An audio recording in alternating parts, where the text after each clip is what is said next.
back here today to another episode of the Just Ballin' podcast.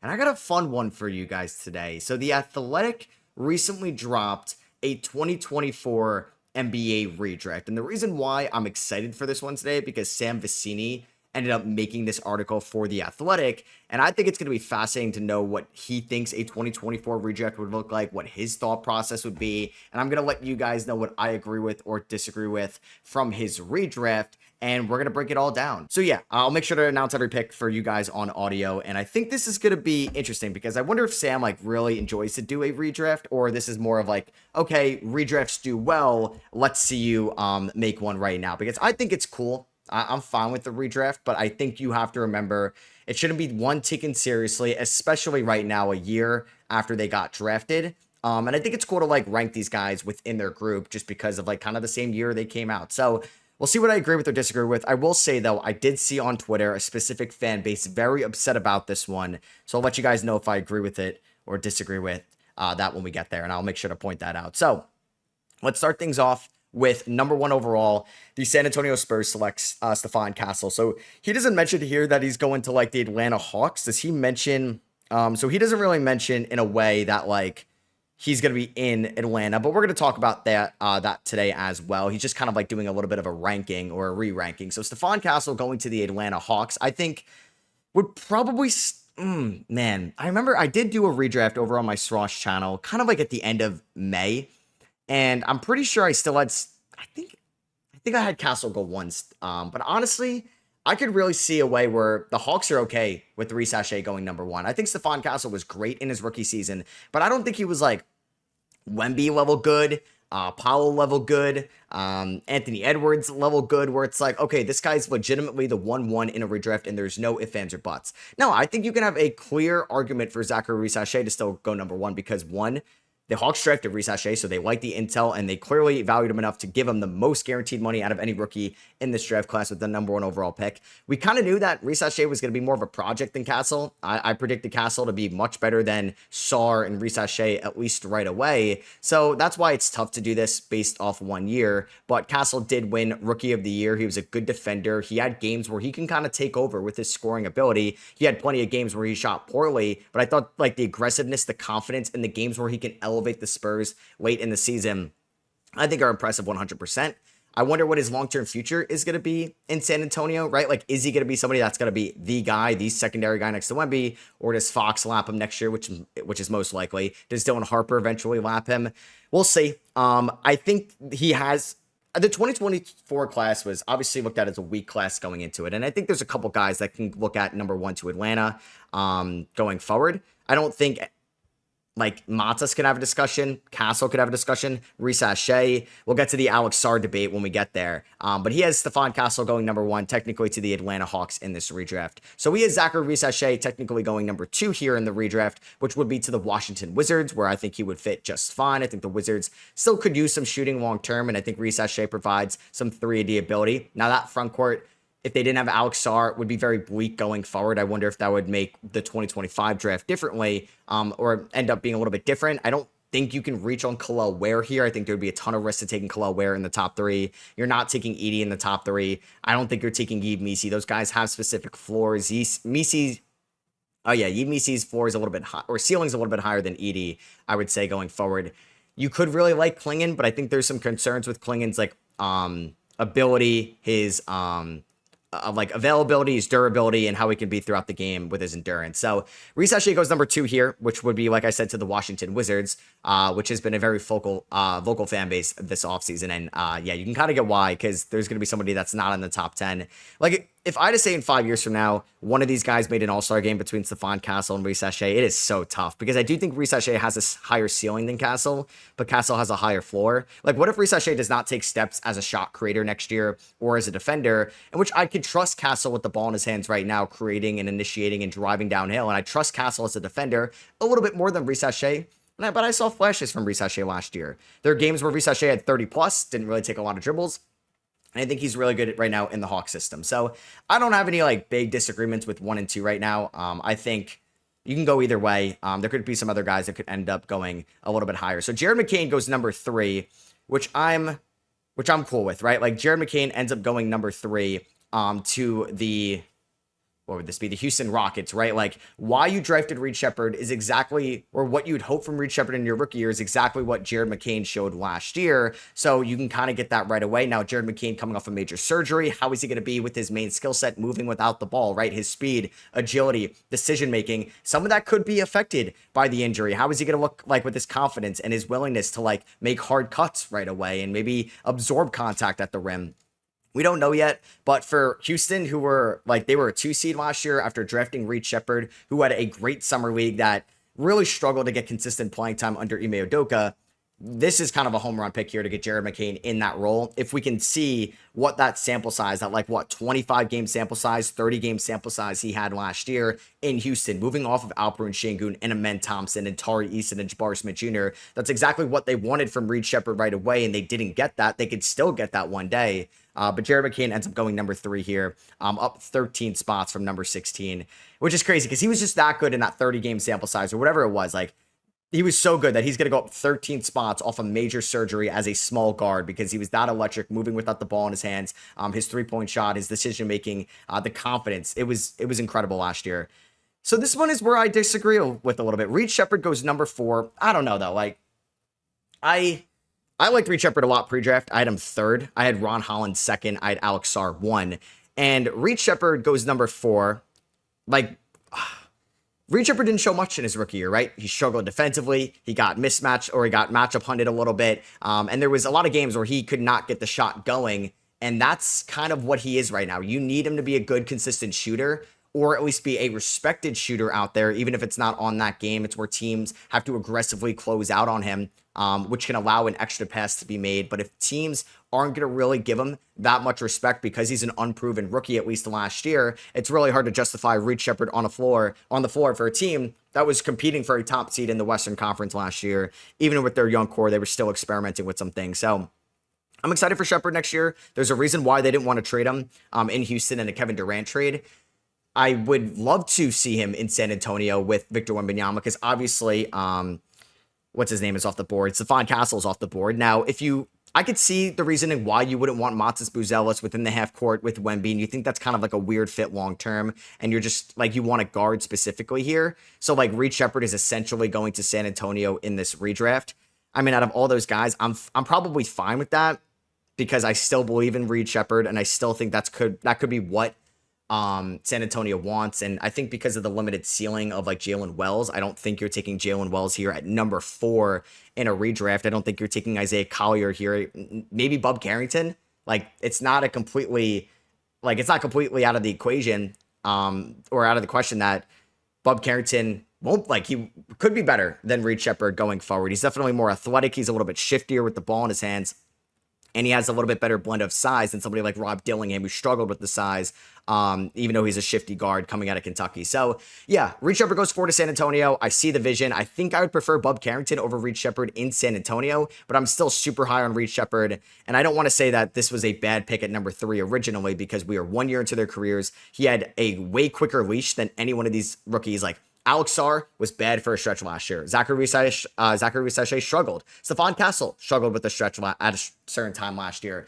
And they still got to go through those growing pains, which is so huge for a rookie guard. But Sheppard didn't get those because the Rockets couldn't afford him. That's why, like a team that was 41-41 after 2024 had the 3rd overall pick because they made that trade with the Brooklyn Nets for James Harden. So they were like, all right, this is house money. Let's take Reed Sheppard. We could use a guard. We could use some shooting, but we can't really allow him to go through the ebbs and flows of a rookie guard season because we're trying to be competitive every single night. So number 5, Donovan Clingan ends up going to the Detroit Pistons here. So he's not like doing a full-on redraft, and I'm sure that's why he doesn't like to do these. I'm sure like if he doesn't like to do these, this is an indicator why. Because Donovan Clingan going to the Detroit Pistons wouldn't really make a lot of sense. You would value Matas Buzelis. You'd still value Ron Holland. If you think you want somebody in the backcourt, you could take a Bub Carrington for sure. You could take Jalen Wells. I just think with Jalen Duren there, this really wouldn't make a lot of sense whatsoever.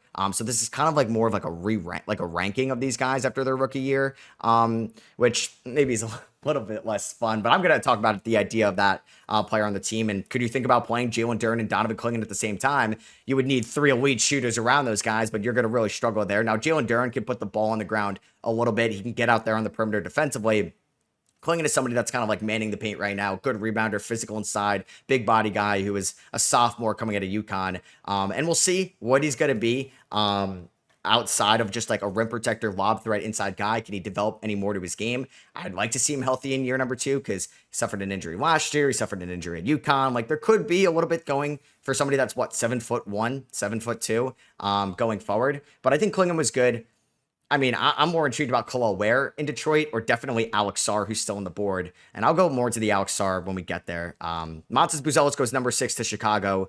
So originally, the number 6 overall pick in the draft was Tijon Salon to the Charlotte Hornets. So, yeah, I would agree with this pick a lot more. I think Montes is a better player right now and probably long-term than Tijon Salon. Montes, I was a little bit lower on. I had him at the end of the lottery in my grading. I would definitely take him top 5 in a redraft right now for sure. I think there's any team, maybe outside of like San Antonio in a way, because they would have other options that would take Montes because of how good he was after the All-Star break, where he was more aggressive. He was able to get to the free throw line, get downhill. He had a perfect game at one point. He was perfect from the field, from 3, from the line. And he's a good athlete. He can throw it down on you. The court vision can be there as well. I mean, I was really worried about 2 things about Montes coming out of the G League Ignite, which now looking back on that, maybe just throw that whole program out the window. I was worried about the separation. I didn't think he did a good job creating his own shot, creating separation, and the release didn't look perfect whatsoever to buy it at the next level. And like that too, I didn't really buy the jumper at the G League Ignite. He was an elite high school recruit, one of the best, and then was abysmal as a shooter with the G League Ignite for most of the season. But last year, the free throws look good, 3-pointers look good.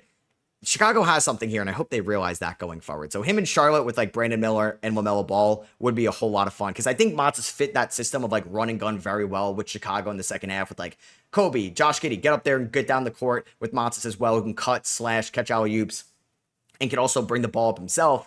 That would be perfect in Charlotte, which I would love for them to be a little bit more run and gun going forward. So Ron Holland goes 7 here to the Detroit Pistons. That was the Donovan Clingan pick on the night of the NBA draft. Ron Holland was, like I said, my second ranked prospect going into the draft. I think going forward, I still like Ron Holland more than Donovan Clingan. It's ballsy for me to say I like him more than Jared McCain. I just think Holland showed like immense athleticism at the G League Ignite, and that was on display in his rookie season. I think the point of attack defense looked really good over the course of the year. I think the aggressiveness, the downhill scoring, the decision making, talking too quickly, got better over the course of the year as well.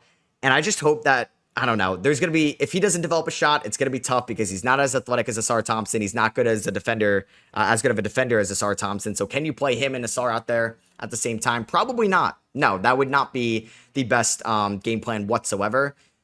I mean, Holland in Detroit would be in Portland would be a lot of fun if he fell to 7 because you could deploy him and Toumani Camara and him and Denny Avdia on the perimeter. And Holland is as good as a transition offensive player and defensive player as you can get for somebody that's a rookie because of how athletic and how like tough-minded and his motor really is. And he believes he's the best player on the floor. Now, I didn't know he was going to be like this much of like this guy wants to fight every single night when I was watching him at the G League Ignite or anything before that. Like when he committed to Texas, decommitted, goes to the Ignite. But he plays with that like hard-nosed aggressiveness, and that's perfect in Detroit. So maybe it doesn't work out in Portland, but I think it would. I think Chauncey Billups would love that as well. But I think I like Holland over Clingan long-term for sure. Zach Edey at number 8, like I disagree with this. I'll get to the Alex Sarr thing. I like Khalil Ware a little bit more. Edey's a good player, right? Like he's got a low ceiling, high floor. He's somebody that is never going to really be much of a shooter. I know there was, I don't know, talks that like any big man coming out of college is going to try to show some threes at the combine. Oh, he's going to take more threes. Oh, he's working on in the offseason. You got to believe, like, I can't believe it until I see it. And I remember like Derek Lively wasn't too long ago, 2023 draft. Everyone's like, oh my God, this guy is going to be a 3-and-D stretch 5. No, he's not a 3-point shooter at the NBA level. Neither I think will Zach Edey be 1B. Or Zach Edey won't be one, but he's a big body, plays like that too. He's massive out there, right? He's great around the rim, and he's like an enforcer in the paint. You don't really want to attack Zach Edey because he was a little bit older. He's like one of the biggest guys on the floor, and you can really deploy some nice double big lineups with Jaren Jackson Jr. So I like Zach Edey in Memphis. Now, theoretically, for this redraft, this would be Minnesota. Like, I'd hate that. I just think you're going to play Zach Edey 18 minutes a night, and it's just not worth it for a top 10 pick for what we know in a rookie season. Like, I think Bub Carrington has more versatility, has more flexibility, and you could just kind of deploy him in different spots and has a higher ceiling and can carry your offense in certain moments in like the second quarter. Edey is just like an enforcer, screen setter, rebounder, which is a great player. I just don't think he's a top 8 player in the class long term, and that's what we're redrafting here, long term outlook. That's why Reed Shepherd still went 4 here. Edey's a solid rotational big, and he's a good player. He's never going to be an all-star, in my opinion. He's never going to be a top 10 center, top 15 center in the league, but I do think he's a good player, and I just disagree with some of the centers he has behind Zach Edey right now. But I think Edey was good. He was a good rookie, which I expected, right? Like, he won National Player of the Year. He's one of the greatest college players of the 21st century. So I would hope he was at least as solid as he was in his rookie year. So 9, we have Jalen Wells, who would actually essentially be going to the Memphis Grizzlies, who jumps up 30 spots. And I will say, I did not think Jalen Wells was going to do nearly, like, maybe have this season in his whole career. And he was one of the best rookies this year. He was extremely well, like, sound in that Memphis Grizzlies offense pre or like during Taylor Jenkins and post Taylor Jenkins. He played off John Morant and Jaren Jackson Jr. so well. He would get up you at like the point of attack. He would be sometimes their main defender on the perimeter. I remember watching like him guard Jalen Brunson, and he's just kind of having Brunson in a blender for like 2 to 3 possessions. And then what Brunson does best, he kind of adapts. He kind of knows where your weak spots are or how he can get by you and adjust. But seeing that from a second round pick from Washington State, Jalen Wells, who nobody really had a first round, actually nobody had a first round grade on Jalen Wells. I was very involved in the 2024 draft, and not one single outlet I remember seeing where anybody had a first round grade on him. I barely had a second round grade on him, and he was amazing. And honestly, that's why I trust Zach Cleveland a little bit more. And I don't think he's ever going to be an all-star either. I don't think he's ever going to be able to carry an offense, but what he was in his rookie year is kind of exactly what I would have liked Zachary Reese-Shea to be in his rookie year. But Reese-Shea kind of got over time to that player. But I think, yeah, Wells, top 10, that's fine with me. Maybe a little bit high. So Kel'el Ware goes number 10 here. I would have Ware ahead of Edey if we're taking into account what they could be as a basketball player. Now, if you're a little bit worried with Spoelstra saying he needs to be more consistent with his professionalism after the big red flag coming out of Indiana and when he was a freshman at Oregon was his motor and his sometimes he would take plays off and sometimes he doesn't know the offensive plays, and that's something you can worry about for sure. If you want to look at the intel side of that, he's not going to adapt. He's not going to want to play a different role. That's completely fine. But somebody that can space the floor, I trust his shot more than most big men in this class, maybe out of every single big man besides Kyle Filipowski. And he could be a great shot blocker. He could run the floor well. He's a good rim protector. And he's an incredible athlete. He's got a crazy wingspan. He can catch alley-oops. He could set screens. And he could play off of Bam Adebayo. He could play the 4. He could play the 5. It's just how much is he going to lock in, right? Like, is he going to be locked in every single night when you can maybe trust some other players? So 10, fine with me for Ware. I think that's a good range for him.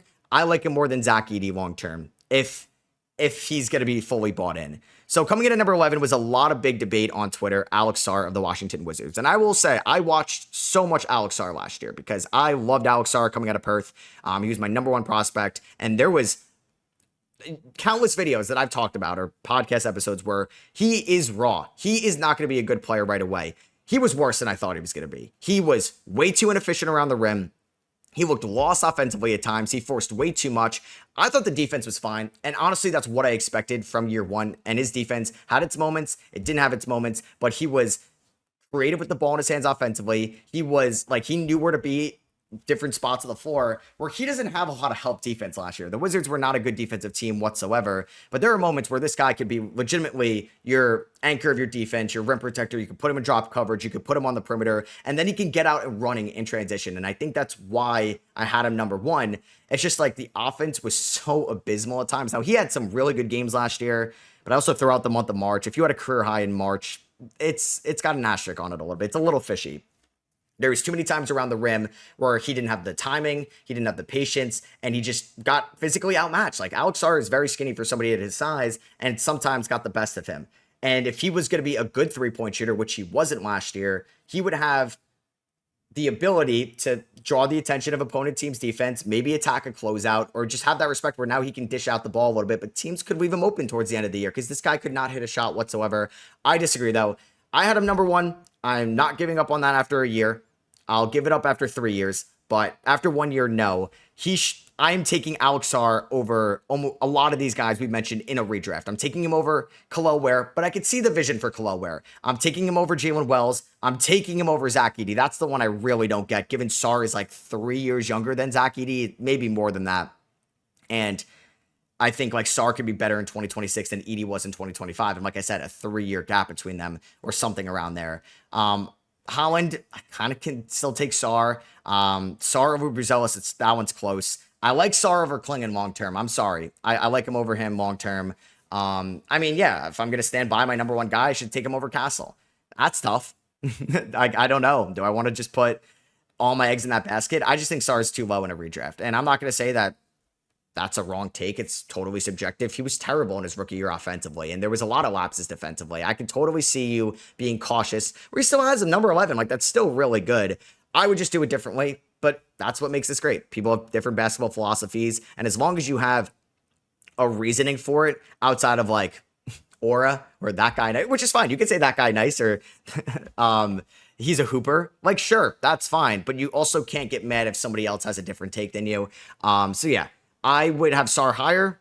I could see you being low on him just because of the frame, the decision-making, the timing, which is big. Like, you watch Johan Berenger in Summer League last year this year, compared to Alex Sarr in Summer League a year ago. It is like a completely different player. It's night and day from how they feel in kind of similar situations coming overseas. And Sarr was a little bit more, he had a better feel for American-style play with the overtime elite. So AJ Mitchell going number 12. Whoa, I spent way too much time, I feel like, there on Alex Sarr. We'll go a little bit quicker throughout these. AJ Mitchell, number 12. I'm kind of doing this on the fly, who ended up picking where. So number 10 would have been technically Khalil Ware to the Jazz instead of Cody Williams. 11 would be Alex Sarr to the Thunder instead of Topic. Hell yeah. And number 12, AJ Mitchell would be going to the Bulls instead of Matas Buzelis. They don't need another guard. But AJ Mitchell was kind of in that tier for me of like late point guards or late first round point guards, early second rounder. I had them in the same tier as like Tower Kolick and KJ Simpson, guys that went around those that range. Like, I kind of like Juan Nunez at times. I don't know if we're ever going to see him play, but AJ Mitchell played meaningful minutes in the NBA Finals. He was the 38th overall pick in a weak draft. They gave him a 3-year guaranteed contract, and he got hurt last year. He's efficient around the rim. The decision-making is great. He can work the pick and roll. Now, he's also in a great system, like a great environment. I don't know. Like, you could make an argument. Like, he'd be better in OKC last year than what, like, Reed Shepherd would have been. But AJ Mitchell did have a very good place for him, where he was out on the floor with elite defenders to help him on that end, and also guys that you had to trust offensively. I'm not really sure off the top of my head how many minutes he played with Shea or J-Dub, but I'd assume he was out there with at least some of those guys at times, or Hardenstein or Chet going forward. Wow, okay. Keyshawn George, number 13, who would have been Devin Carter at the time. That one shocks me a little bit. I just feel like Bub Carrington would go a little bit higher. Now, Keyshawn George was really good in the second half. Now, let's see if he can carry that momentum in year number 2. But like I said, the month of March could be a little iffy compared to, like, if you didn't play well in other months and you were bad, or you were bad in every single other month, but you were good in the month of March. I'm just looking into that a little bit more, right? Like, what was the competition, the level you were going up against? And Keyshawn George, though, was good in the second half. I'm fine with him in this range. It's just shocking to me a little bit that he had him ahead of Bub Carrington. He has Nikola Topic 14, who I did have a top 10 grade on last year, and he looked good in the summer league. He's definitely like plays that slower, methodical pace, but he's got great court vision. He can navigate ball screen, like work the pick and roll extremely well. And I think he can hold his own on defense, like navigate ball screens at a high level already. And he's a smart player. I don't know how OKC is going to deploy him because they have 2 lottery picks in a redraft of AJ Mitchell and Topic, and they play the same position as the MVP. So we'll see how they deploy Topic next year. I think a big thing will also be the shot as well. So Kyle Filipowski is the first Jazz off the board, going number 15 here, who that would have been Khalil Ware to the Miami Heat. So I'm fine with Filipowski going ahead of Yimisi. He's way more skillful as an offensive player. I was lower on Filipowski. I had a late first round grade on him. I thought he moved kind of slow at Duke, and I worried about him at the NBA level, but he was good last year for the Jazz. He shot the ball extremely well, and I think there is upside for him as a pick and pop big that you can maybe hide a little bit defensively because you could put him at the 4. He could be okay on the perimeter, but maybe not the best inside. It depends who he's guarding on the perimeter. So he would go essentially here to Miami. Filipowski and Bam could definitely work. Could definitely work. So Bub Carrington going 16 to the Wizards, which is a nice replacement of Jared McCain in Philadelphia. Another good ball handler that has a good mid-range jumper that played all 82 games last year. That's extremely tough, could finish at the rim, who changed his position basically at Pittsburgh from high school. And I think is still growing as a player into his body and kind of figuring out the role he's going to be at the NBA level. I wonder how Brian Keefe is going to deploy him this year. Is he going to be a starting point guard? Is he going to be somebody that's bringing the ball up every single possession that he's out there? Or is he more of an off-ball player, catching it at a high screen, running a flare action, something like that? Or is he somebody that's going to work the pick and roll with Alex Sarr, find a cutting Bilal Coulibaly, and operate like that? So he would go to Philadelphia here, kind of a similar vibe to Jared McCain going forward. Next up, we have Terrence Shannon Jr., 17. I would have to see, like, just to refresh my memory, who goes after Terrence Shannon Jr. here, but I don't know. I like Terrence Shannon Jr. I had him at the end of the first round, and he was incredible in Game 3 against OKC, had his moments in the second half. I think this is kind of high. Like, Terrence Shannon Jr. is going to be 25 years old, or he already is 25 years old, and I think he plays extremely physical, and he's great in transition, and that's what I like the most about him at Illinois, but I don't know how much more room for growth there is. I think there's a couple guys after Shannon that I will like a little bit more. Like, I don't think I can really buy into Cody Williams after the rookie year or Tijon Salon right now. But just like, I think there's a couple guys after him that I'm going to like a little bit more going forward. Like, I think Yves Missi is a more safe pick than a Terrence Shannon Jr. At this moment. Or even somebody like, I just had it. Like Jacoby Walter over Terrence Shannon Jr., I also kind of like. Walter was better than Shannon Jr. in the second half, in my opinion. We have Tristan da Silva going 18 here to the Orlando Magic. I believe they had the 18th overall pick, right? And they originally took Tristan da Silva. So 17 would technically be, who had the set? That was the Lakers with Dalton Connect. So yeah, Connect, it's tough. Connect, it's tough because he's older as well. And can he even be, like, is he a liability defensively? Can he be a consistent three-point shooter? Because he was out of the rotation at times. So Da Silva here, I still like him. Incredibly low ceiling, high floor. I like that coming out of Colorado. Can pass, can shoot, can defend. There was just games where I just thought he kind of played different every single night. Like, he went from being aggressive, I think made the right reads at times, cut at the right time, and maybe just it helped that game specifically, the game plan that they were operating, or maybe the opponent's defense. But then there was other games where this guy, like, you kind of forget he's on the floor. He wouldn't take a shot, finished with 0 points after a good game. So I just wish he was a little bit more consistent and a little bit more, like, eye-popping in a rookie season where everybody was hurt at times for Orlando, where I think he could have been like, okay, I'm going to be, like, I don't think Da Silva ever had a stretch last year that was as good as, like, a Kyle Filipowski stretch or a Keyshawn George in the second half stretch or a, like, some of these guys in the top 10, Khalil Ware, Jalen Wells, some of those guys, not all of them. Next up at 19, we have Isaiah Collier going to the from the Jazz. This was essentially, this like would be the Toronto Raptors pick, which I don't hate. Like, Isaiah Collier in Toronto, I mean, talk about another non-shooter there. Maybe that's not exactly what they need, but hey, you can allow quickly to play off ball. He's a little bit better of a passer and a reader than somebody like a Jamal Shed. And I thought last year, like he was the best passer and the best facilitator out of anybody in that class. And Collier was kind of score first out of USC. So I thought the game changed a little bit. The shot was inconsistent at times at USC, and it was inconsistent last year as well. So that's something he needs to work on. But I think he's got the reins to be the starting point guard there. We'll see, though, because Keontae George can be inefficient. So can Collier. Is Walter Clayton going to be as good of a passer and defender to just take the keys as the starting point guard right away? We'll see. Ryan Dunn going here to number 20. Ryan Dunn is, I mean, we all talked about how good of a defender. We all watched him in 2 years at Virginia, how good of a defender he was in the post, on the perimeter, as a help defender. But it's funny, he had like a good 10-game stretch to start off the year shooting the ball, and we're like, all right, the Suns unlocked Ryan Dunn. And then Ryan Dunn did not shoot well for the rest of the year. But he was thrown in a tough environment, and I think he's going to be a good player in this league if he could just be half decent from three. Like 30% from three, I would take. So that's basically everybody he mentioned on. He's others that could have gone mentioned. Devin Carter. Like, I like Devin Carter over Terrence Shannon Jr. long term.